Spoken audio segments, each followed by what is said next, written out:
Hi hello ನಮಸ್ಕಾರ, ಚಾನಲ್ಗೆ ಸ್ವಾಗತ. ಇವತ್ತಿನ ವಿಡಿಯೋ ಶಿವನ ಬಗ್ಗೆ.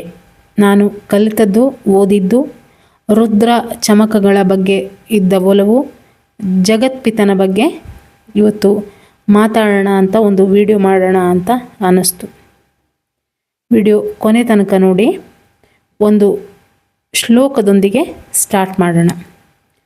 ವಾಗರ್ಥಾವಿವ ಸಂಪೃಕ್ತೌ ವಾಗರ್ಥ ಪ್ರತಿಪತ್ತಯೇ ಜಗತಃ ಪಿತರೌ ಒಂದೇ ಪಾರ್ವತೀ ಪರಮೇಶ್ವರೌ. ಇದು ಮಹಾಕವಿ ಕಾಳಿದಾಸ ರಚಿಸಿದ ರಘುವಂಶ ಮಹಾಕಾವ್ಯದ ಆರಂಭದ ಶ್ಲೋಕ. ಇದರ ಅರ್ಥ ಹೀಗಿದೆ: ಮಾತು ಮತ್ತು ಅದರ ಅರ್ಥ ಹೇಗೆ ಬೇರ್ಪಡಲಾಗದಂತೆ ಒಂದಾಗಿದೆ, ಹಾಗೆಯೇ ಜಗತ್ತಿನ ತಾಯಿ ತಂದೆಯರಾದ ಪಾರ್ವತಿ ಪರಮೇಶ್ವರರನ್ನು ನಾನು ನಮಸ್ಕರಿಸುತ್ತೇನೆ ಎಂಬುದಾಗಿ ಇದರ ಅರ್ಥ. ಶಿವ ಅಂದರೆ ಕೇವಲ ದೇವರಲ್ಲ. ಶಿವ ಅಂದರೆ ಚೈತನ್ಯ, ಶುದ್ಧ ಸತ್ಯ, ಅನಂತ ಸನ್ನಿಧಿ. ಶಿವ ಅಂದರೆ ದುಃಖ ನಾಶ ಮಾಡಿ ಶಾಂತಿ ಕೊಡುವ ಚೈತನ್ಯ. ಶಿವ ಅಂದರೆ ಆರಂಭವಿಲ್ಲ, ಅಂತ್ಯವಿಲ್ಲ, ರೂಪವೂ ಇಲ್ಲ, ಸೃಷ್ಟಿ ಸ್ಥಿತಿ ಲಯ ಮೂರನ್ನು ಮೀರಿದ ತತ್ವ. ವೇದಗಳಲ್ಲಿ ಶಿವೋಹಂ ಅಂದರೆ ನಾನೇ ಆ ಚೈತನ್ಯ ಎಂಬ ವಾಕ್ಯ. ಶಿವತತ್ವ ಅಂದರೆ ಸಾಕ್ಷಿಭಾವ, ನಿರ್ಗುಣ ಚೈತನ್ಯ, ಮನಸ್ಸಿಗೂ ದೇಹಕ್ಕೂ ಅತೀತವಾದ ಸ್ಥಿತಿ.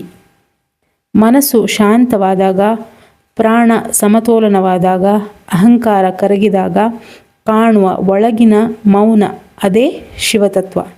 ಶಿವ ಹೊರಗೆ ಪೂಜಿಸೋ ದೇವರಷ್ಟೇ ಅಲ್ಲ, ಒಳಗೆ ಅರಿಯಬೇಕಾದ ಸ್ಥಿತಿ. ಮಹಾಶಿವರಾತ್ರಿಯ ರಾತ್ರಿ ಯಾಕೆ ಯೋಗಿಗಳು ಸಾಧಕರು ಮಲಗೋದಿಲ್ಲ? ಈ ಒಂದು ರಾತ್ರಿ ದೇಹದ ಕುಂಡಲಿನಿ ಶಕ್ತಿ ನ್ಯಾಚುರಲ್ ಆಗಿ ಮೇಲಕ್ಕೆ ಏರುವುದು ಅಂತ ಶಾಸ್ತ್ರ ಹೇಳ್ತವೆ. ನಿಶೀತ ಕಾಲದಲ್ಲಿ ಮಾಡಿದ ಪೂಜೆ, ಮಂತ್ರ ಜಪ ಇದಕ್ಕೆ ಬಹುಪಟ್ಟು ಫಲ ಇದೆ ಎಂಬುದು ಕೂಡ ಶಾಸ್ತ್ರಗಳಲ್ಲಿ ಉಲ್ಲೇಖ ಇದೆ. ರಾತ್ರಿ 11:30ರಿಂದ 12:30ರವರೆಗೆ ಶಿವತತ್ವ ಸ್ಪಂದನೆ ಗಾಢ. ಮಂತ್ರಜಪ ಬಹಳ ಶಕ್ತಿಶಾಲಿ, ಅಭಿಷೇಕ ಮಹಾಫಲಪ್ರದ, ರುದ್ರ ಚಮಕಂ ಇದರೆಲ್ಲ ಪಠಣ ಅತ್ಯುತ್ತಮ. ಮೌನದ ಧ್ಯಾನವೂ ಕೂಡ ಅತ್ಯಂತ ಫಲಪ್ರದ. ಆದ್ದರಿಂದ ಮಹಾಶಿವರಾತ್ರಿಯ ಈ ರಾತ್ರಿಯನ್ನು ಮಿಸ್ ಮಾಡ್ಕೊಳ್ದೇನೆ ಯೂಸ್ ಮಾಡ್ಕೊಳ್ಳೋದಕ್ಕೆ ನೋಡಬೇಕು. ಶಿವಶಕ್ತಿಯರಲ್ಲಿ ಭೇದ ಭಾವ ಇಲ್ಲ, ಸಮಾನ ಎಂಬ ಭಾವ. ಶಕ್ತಿಯೂ ಅವನೇ, ಶಿವನೂ ಅವಳೇ. ಲಲಿತಾ ಸಹಸ್ರನಾಮದಲ್ಲಿ ಬರುತ್ತೆ ಶಿವ ಶಕ್ತಿ ಐಕ್ಯ ರೂಪಿಣಿ ಎಂಬ ನಾಮ ಬರುತ್ತೆ. ಹಾಗೆಯೇ ಶಿವ ಮತ್ತು ಶಕ್ತಿ ಯಾವತ್ತೂ ಬೇರೆ ಅಲ್ಲ. ಶಿವ ಚೈತನ್ಯ, ಶಕ್ತಿ ಚಲನೆ, ಅರ್ಧನಾರೀಶ್ವರ ತತ್ವ ಇದಕ್ಕೆ ಉದಾಹರಣೆ. ಈ ರಾತ್ರಿ ಭೂಮಿ ಮತ್ತು ಚಂದ್ರನ ಸ್ಥಿತಿ ವಿಶೇಷವಾದ ಸ್ಥಿತಿಯಲ್ಲಿರುತ್ತೆ. ದೇಹದ ಮೇರುದಂಡದ ಮೂಲಕ ಪ್ರಾಣಶಕ್ತಿ ಮೇಲಕ್ಕೆ ಏರಲು ಈ ದಿನ ಪೂರಕವಾಗಿ ಕೆಲಸ ಮಾಡುತ್ತೆ. ರುದ್ರಂ ಮತ್ತು ಚಮಕ ಮಂತ್ರಗಳ ಸರಳ ವಿವರಣೆ. ರುದ್ರ ಕೃಷ್ಣ ಯಜುರ್ವೇದದ ಮಹಾಮಂತ್ರ ಭಾಗ. ಇದರಲ್ಲಿ ನಮಃ ಎಂಬ ಪದ ಮತ್ತೆ ಮತ್ತೆ ಬರುತ್ತೆ. ನಮಃ ಅಂದರೆ ನಾನು ತಲೆಬಾಗುತ್ತೇನೆ, ಅಹಂಕಾರ ಬಿಡುತ್ತೇನೆ, ದೈವ ಚೈತನ್ಯಕ್ಕೆ ಶರಣಾಗುತ್ತೇನೆ ಎಂಬ ಅರ್ಥ. ಆದ್ದರಿಂದ ರುದ್ರ ಪಠಣ ಒಳಗಿನ ಅಹಂಕಾರ ಮೃದುವಾಗುತ್ತೆ.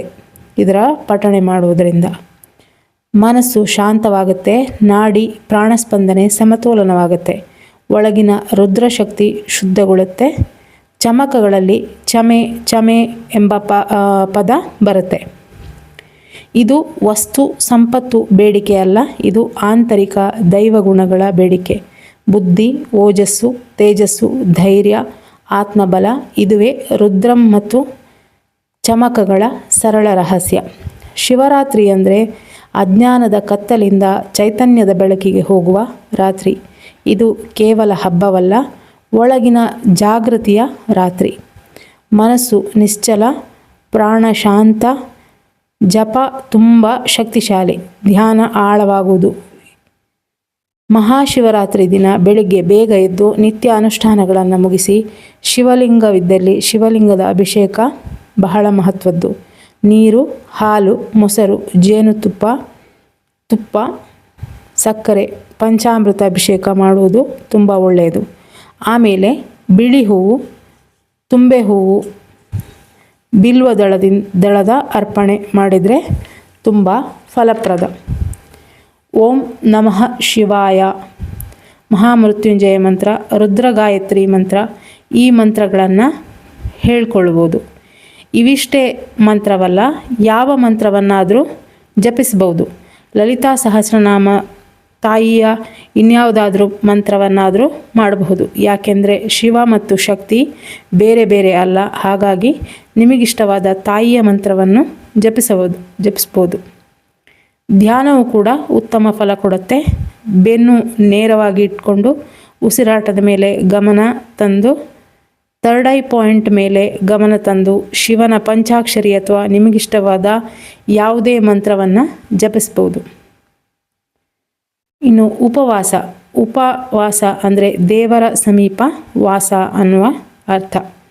ಇಂದ್ರಿಯ ನಿಯಂತ್ರಣ, ಮನಸ್ಸು ಶುದ್ಧೀಕರಣವಿದ್ದಾಗ ಪ್ರಾಣಶಕ್ತಿ ಮೇಲೆ ಏರುತ್ತೆ.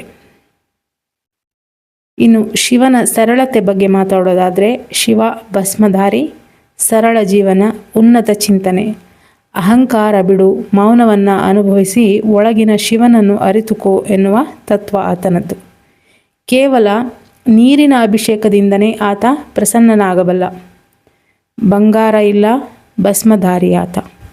ಸಿಂಹಾಸನ ಇಲ್ಲ, ಸ್ಮಶಾನವಾಸಿ ಆತ. ಆಭರಣ ಇಲ್ಲ, ನಾಗನೇ ಆಭರಣ ಅವನಿಗೆ. ಹೂವಿನ ಬೇಡಿಕೆ ಇಲ್ಲ, ಬಿಲ್ವದಳ ಒಂದೇ ಸಾಕು. ದೊಡ್ಡ ವಿಧಿ ಇಲ್ಲ, ಓಂ ನಮಃ ಶಿವಾಯ ಎಂಬ ಪಂಚಾಕ್ಷರಿ ಸಾಕು. ಈ ರಾತ್ರಿ ಆಧ್ಯಾತ್ಮಿಕ ಶಕ್ತಿ ಹೆಚ್ಚಾಗಿ ಸಕ್ರಿಯವಾಗಿರುತ್ತೆ. ಶಕ್ತಿಯ ಚಲನೆ ಕೆಳಗಿನಿಂದ ಮೇಲಕ್ಕೆ ಕುಂಡಲಿನಿ ಜಾಗೃತಿಗೆ ಸಹಾಯಕ. ಈ ರಾತ್ರಿ ಮಾಡಿದ ಸಣ್ಣ ಸಾಧನೆ ಕೂಡ ದೀರ್ಘಕಾಲದ ಪರಿವರ್ತನೆ ತರಬಹುದು. ಮನಸ್ಸು, ಚೇತನ, ಜೀವನದ ದಿಕ್ಕು ಬದಲಾಗಬಹುದು. ಶಿವನನ್ನು ಆದಿಯೋಗಿ ಮತ್ತು ಆದಿಗುರು ಎಂಬ ನಾಮಗಳಿಂದಲೂ ಕರೀತಾರೆ. ಆದಿ ಅಂದರೆ ಮೊದಲ, ಯೋಗಿ ಅಂದರೆ ಯೋಗ ಅನುಭವಿಸಿದವ. ಶಾಸ್ತ್ರಗಳ ಪ್ರಕಾರ ಮಾನವ ಕುಲಕ್ಕೆ ಯೋಗ ಜ್ಞಾನ ಮೊದಲು ಪ್ರಕಟ ರೂಪದಲ್ಲಿ ಕೊಟ್ಟಿದ್ದು ಶಿವ. ಆತ ಸಾವಿರಾರು ವರ್ಷ ಹಿಮಾಲಯದಲ್ಲಿ ಗಾಢ ಧ್ಯಾನದಲ್ಲಿದ್ದಾಗ ದೇಹ, ಮನಸ್ಸು, ಪ್ರಾಣ, ಚೈತನ್ಯ ಇವುಗಳ ಸಂಪೂರ್ಣ ವಿಜ್ಞಾನ, ಅದರ ಅನುಭವ ಬಂದಿತ್ತು ಆತನಿಗೆ. ಧ್ಯಾನ ಮಾರ್ಗ, ಪ್ರಾಣಾಯಾಮ, ನಾಡಿ ಮಾರ್ಗ, ಕುಂಡಲಿನಿ ಮಾರ್ಗ ಮೊದಲು ಅರಿತು ಅನುಭವಿಸಿದ ಯೋಗಿ ಆತ. ಆದ್ದರಿಂದ ಆತ ಆದಿಯೋಗಿ. ಆದಿಗುರು ಅಂದರೆ ಅಂಧಕಾರದಿಂದ ಬೆಳಕಿಗೆ ಕರೆದುಕೊಂಡು ಹೋಗುವವ ಅಂತ. ಶಿವ ತನ್ನ ಯೋಗ ಜ್ಞಾನವನ್ನು ಸಪ್ತರ್ಷಿಗಳಿಗೆ ಉಪದೇಶಿಸಿದ. ಆ ಸಪ್ತರ್ಷಿಗಳು ವಿಶ್ವದ ವಿವಿಧ ಭಾಗಗಳಿಗೆ ಹೋಗಿ ಯೋಗವನ್ನು ಪಸರಿಸಿದ್ರು. ಹೀಗಾಗಿ ಎಲ್ಲ ಯೋಗ ಪರಂಪರೆಗೆ ಶಿವನೇ ಮೂಲ.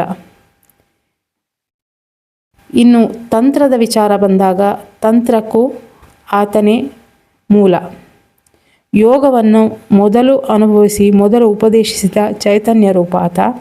ಶಿವ ಅದಕ್ಕಾಗಿ ಅವನನ್ನು ಆದಿಯೋಗಿ ಮತ್ತು ಆದಿಗುರು ಅನ್ನೋದು. ಇನ್ನು ಆತನ ತ್ಯಾಗ, ಕರುಣೆ ಬಗ್ಗೆ ಮಾತಾಡಿಲ್ಲ ಅಂದರೆ ಹೇಗೆ? ಸಮುದ್ರ ಮಥನದ ಕಾಲದಲ್ಲಿ ದೇವತೆಗಳು, ಅಸುರರು ಸೇರಿ ಅಮೃತ ಪಡೆಯಲು ಮಂದರ ಪರ್ವತವನ್ನು ಮಥನ ದಂಡವನ್ನಾಗಿ ಮಾಡಿಕೊಂಡು ವಾಸುಕಿ ನಾಗನನ್ನು ಹಗ್ಗವಾಗಿ ಬಳಸಿದರು. ಮಥನ ಪ್ರಾರಂಭವಾದಾಗ ಮೊದಲು ಬಂದಿದ್ದು ಭಯಾನಕ ವಿಷ, ಹಾಲಾಹಲ. ಈ ವಿಷ ಬ್ರಹ್ಮಾಂಡವನ್ನೇ ಸುಡುವಷ್ಟು ಪ್ರಬಲವಾಗಿತ್ತು.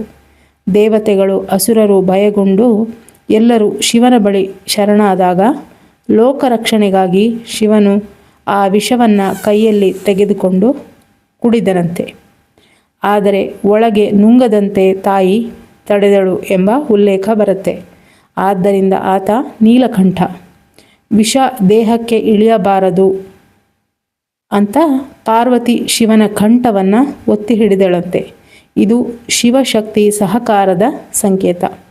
ಈ ಕಥೆಯ ಒಳ ಅರ್ಥ ಏನು ಅಂದರೆ, ಸಮುದ್ರ ಅನ್ನೋದು ನಮ್ಮ ಮನಸ್ಸು, ಮಥನ ಅನ್ನೋದು ಸಾಧನೆ, ವಿಷ ಅನ್ನೋದು ನಮ್ಮೊಳಗಿನ ಕಾಮವಾಸನೆ ಮತ್ತು ನಕಾರಾತ್ಮಕತೆ. ಶಿವ ಸಾಕ್ಷಿ ಚೈತನ್ಯ. ಸಾಧನೆ ಮಾಡಿದಾಗ ಮೊದಲು ಅಮೃತ ಬರೋದಿಲ್ಲ, ಮೊದಲು ಒಳಗಿನ ವಿಷ ಹೊರಬರೋದು. ಯಾರು ಅದನ್ನು ಜೀರ್ಣಿಸಿಕೊಳ್ತಾರೋ ಅವರಿಗೆ ಅಮೃತದ ಜ್ಞಾನ ಪ್ರಾಪ್ತಿಯಾಗುವುದು. ಲೋಕರಕ್ಷಣೆಗಾಗಿ ಹಾಲಾಹಲವನ್ನು ಹಿಂದೆ ಮುಂದೆ ಯೋಚಿಸದೆ ಕುಡಿದ ತ್ಯಾಗಮೂರ್ತಿಯ ನಾಮಸ್ಮರಣೆ, ಜಪ ಅಥವಾ ಸ್ತೋತ್ರ ನರಜನ್ಮ ಬಂದಾಗ ಮಾಡದೇ ಇದ್ದರೆ ನಾವು ಉದ್ಧಾರ ಆಗ್ತೀವ ಅನ್ನೋ ಪ್ರಶ್ನೆ. ಹರ ಹರ ಮಹಾದೇವ ಶಂಭು ಅಂತ ಹೇಳ್ತಾ ಮುಂದಿನ ವಿಡಿಯೋದಲ್ಲಿ ಸಿಗ್ತೀನಿ. Thank you for watching.